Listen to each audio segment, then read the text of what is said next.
అందరికీ నమస్కారం.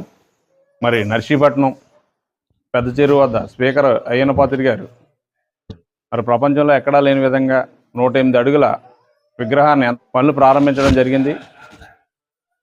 మరి ఈ 108 అడుగుల శివపార్వతి విగ్రహాలు పూర్తయితే నర్సీపట్నం యొక్క పేరు దేశ నలుమూలలో కూడా తెలిసి దేశ నలుమూల నుంచి కూడా వేలాది భక్తులు నర్సీపట్నం వస్తారు. ఇక్కడ భక్తులు అధికంగా రావడం వల్ల నర్సీపట్నం ప్రజానీకం వ్యాపారరీత్యా అన్ని ప్రజలకు ఉపాధి పెరుగుతుందని ప్రజలందరూ ఎంతో ఆనందించారు.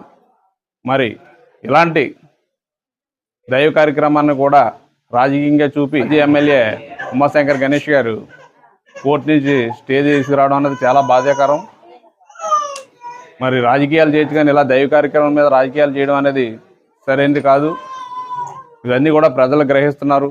మీరు చేస్తున్నది నర్సీపట్నం అభివృద్ధిని చూసి దైవ కార్యక్రమాలు ఘనంగా జరిగి చూసి ఓరలేక ప్రజలను తప్పుదోవ పట్టాలన్న ఉద్దేశంతో మీ దుర్బుద్ధితో తప్పుడు ప్రచారం చేస్తున్నారని చెప్పి ప్రజలందరూ గ్రహిస్తున్నారు.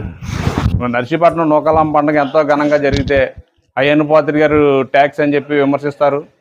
అలాగే మరిడమ్మ పండుగ ఎంతో ఘనంగా జరిగిందని చెప్పి ప్రజలందరూ ఎంతో గొప్పగా చెప్పుకుంటే తాగిన తిక్కలు అయ్యన్న పాత్రుడు గారు కాలు తక్కడం వల్ల అయ్యన్న పాత్రుడు గారు కోపపడ్డారని చెప్పి ఆ కోపడిన వ్యక్తి చెప్తుంటే ఇది కావాలనే కుల వ్యవస్థతోనే కొట్టారని చెప్పి ప్రచారం చేస్తారు.